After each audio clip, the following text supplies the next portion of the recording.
Assalamualaikum. Now, one of the first videos that I did on the review channel was on this Pearl Perfect suit.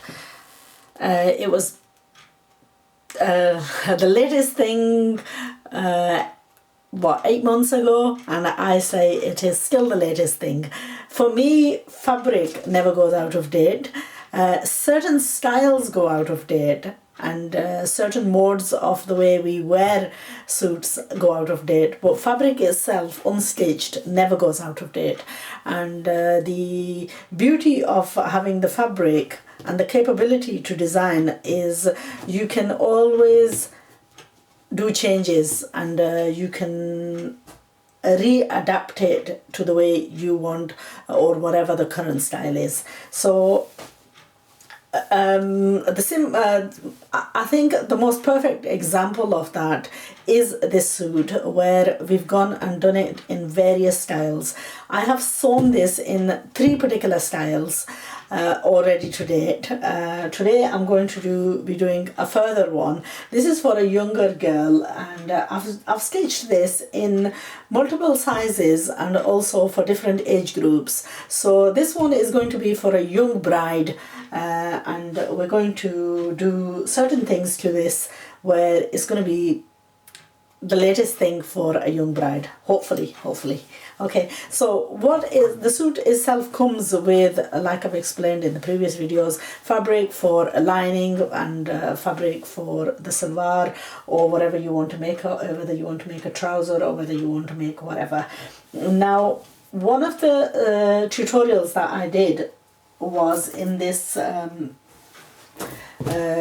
Banarsi fabric. It was a trouser that I stitched up, and I've actually not done anything with it. I stitched it and then I left it in the bag with this girl's clothes. I initially actually stitched it for myself, but I felt that it was the color was too bright. It was a little bit too much of a younger thing, you know. And then when I came across, when this Pearl Perfect came the second time round, the first time it came, the flowers in this was a slight purpley color. And the second time it came, it matched this perfectly. So when I put this suit away for her, I put the trouser and I also finished off the dupatta. This was actually with the grey colour suit, but it didn't quite go well with it. And to be honest, I preferred the grey on it more with the grey tones rather than going with the pink. You know, the pink didn't actually do it justice. Now I will be sewing the grey as well, because she's also purchased the baroque in the grey as well. But to be honest, I think this is a perfect combination, especially for a bride. It's going to be a very trendy look. Now what I'm going to do is, hopefully I'm going to leave the originals with it as well, so that way we've got the the cream look as well. So she can have the cream look, or she can have this bridally designy pinky look with it as well. So we're going to be doing and this is in a way a demonstration of how fabrics never go out of date, but certain styles go out of. I mean, I can see the trouser, which is a very big thing in at the moment. It was in quite a while back, and then I remember it went out and then it's come back in again. So certain things come in and out of fashion, like the Patiala Salwar. In my memory, I've seen it twice come into fashion and twice go out of fashion. The short kameez, back in the 70s, they were the fashion. Then again in quite a few years back, they were in fashion, and then the long kameez were in fashion. So you got the ups and downs. Anyway, once something is stitched, it has, the value would go down, where the style would change. But when something is unstitched, it's all down to the magic of the hands, what you can do with it. And that's basically what we're going to demonstrate. Now, just a little bit of guidance with fabrics like this. Sometimes these suits come and they have like the overhanging threads. Now if these have like a lot of threads overhanging and so on, make sure to neatly cut away. Often the borders and stuff attached are not very neat, and sometimes you have to undo them. With this particular one, it's fair enough, and I'm not going to do anything with it, because what I'm going to do is I'm going to attach some pearls just to, although in the picture they've got it turned around and the opposite way around, I actually quite like it like this, and the edging on this has been scalloped nicely. And when I put it against the salwar, it actually gave it a very nice effect, so I'm going to leave this in as it is. Now when I come to cutting, I think I'm going to get, I'm not going to make this overly wide, I'm just going to cut this to size, and if I do, I don't think I'm going to get it out. No, I'm not going to get, I was hoping that I was going to get enough of a piece left that I can use on the back of the goodies. Now also this fabric is a little bit too coarse to use as lining, so we're going to use creams, greys. Linings are very easy and common, you know, easily available, so you can easily locate that and you know, buy the extra lining rather than use the lining. I mean, that we can use it as a trouser and a salwar. It's a good enough fabric for a trouser and a salwar, and there's no point in wasting that fabric for a lining where it's not suitable for a lining. So now if that was sufficient, what I would have done was taken that off to do to trim the back of the daman, but I'm going to use Banarsi. Also I've taken away the laces off the sleeves as well. And another thing to bear in mind is this embroidery is quite coarse and it is quite irritating, so make sure, if it's an irritating type of embroidery, make sure to line it, because otherwise you will lose the comfort, and if you lose the comfort you will not feel happy wearing the clothes. Comfort, to me, especially as you get older, I think comfort becomes utmost, and if you can make something beautiful and comfortable to wear, then you will actually get far more wear out of it. Now this is the measurement that have been sent down, and these suits are our start of our worry suits, which I'm sure a lot of the viewers are hoping to see.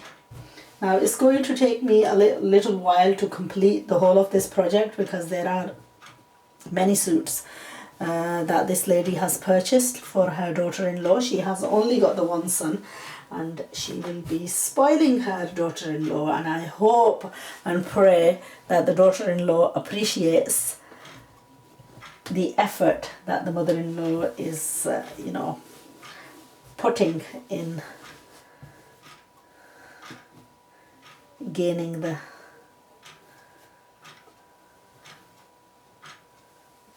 I don't know, it's a pride thing for mothers, you know, have the best for their daughter-in-law. So you often probably hear me say, oh, I'm going to make this for my daughter-in-law. Sometimes daughter-in-laws can be such stupid cows that they don't appreciate it.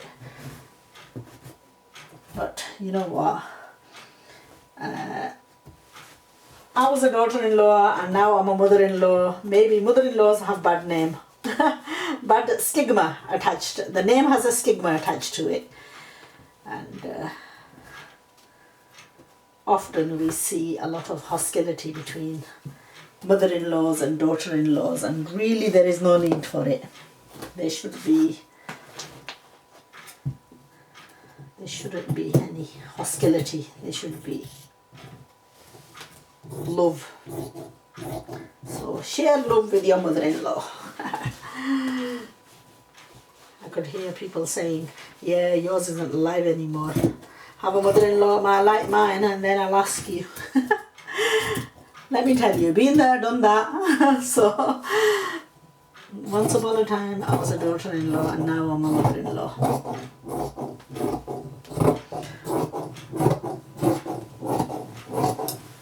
So weird, you know, like sometimes I'd have people saying to me, oh, but you're such a good mother-in-law, you know, if only my mother-in-law was like you.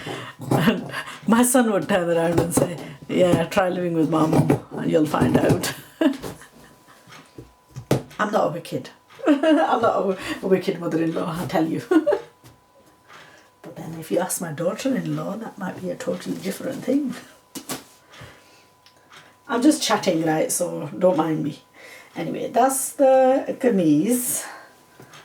And that's just a rough cut of the kameez. And what we're going to do is we're going to cut the lining after we've finished with the kameez. Now, let's see what we've managed to salvage from the sides of this.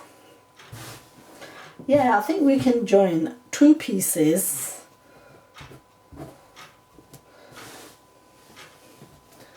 And we shall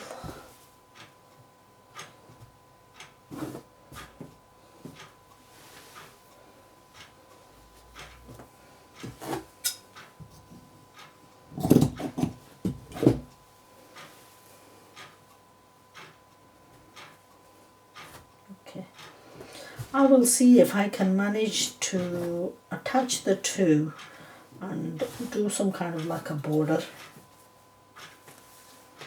I'll leave that to a side. Sleeves.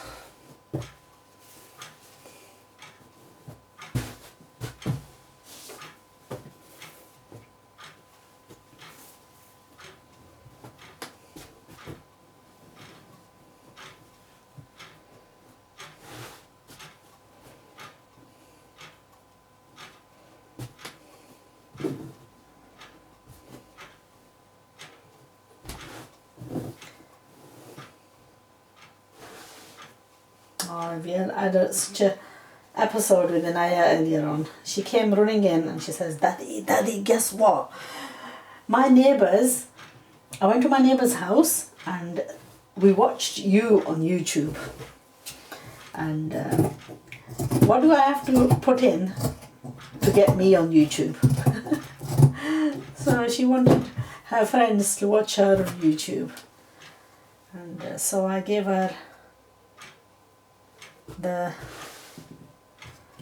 channel name, her channel name, so her friends can watch her on YouTube. And I find it weird when people say to me, oh, we watched you on YouTube.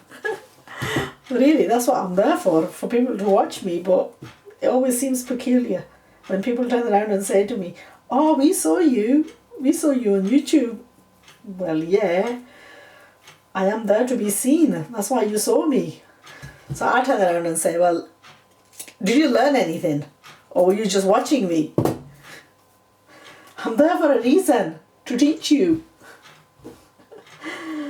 Oh, I don't think people watch to learn anything. They just watch for... It's weird. Nowadays we see children watching all these programs of homemade videos of people pretending to be Elsa and Anna. And I was saying to Inaya, I think we're going to have to start our own channel, like an Islamic one, inshallah, one day, if God wills. Anyway, the armhole part is just slightly tight. So what I've done is just the pieces that I took off there, I'm just going to attach them. Now most of that is actually going to end up coming in the seaming.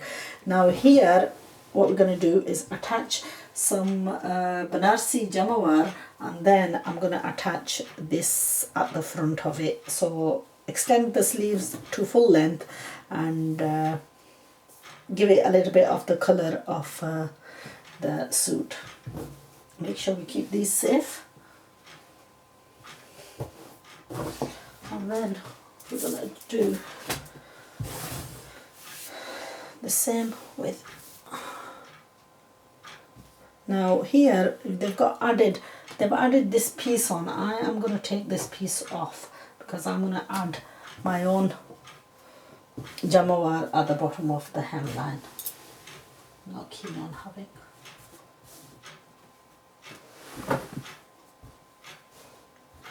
a chiffon piece, honestly. Sometimes they skimp on the silliest things. They make such beautiful suits. Spend the money on the thing, but then just ruin it with an insignificant, you know, small stupid mistake of like attaching, I don't know. You're probably wondering what I'm talking about. Well, what I'm talking about is this portion over here is just a piece attached on, right, and it doesn't really hold any purpose.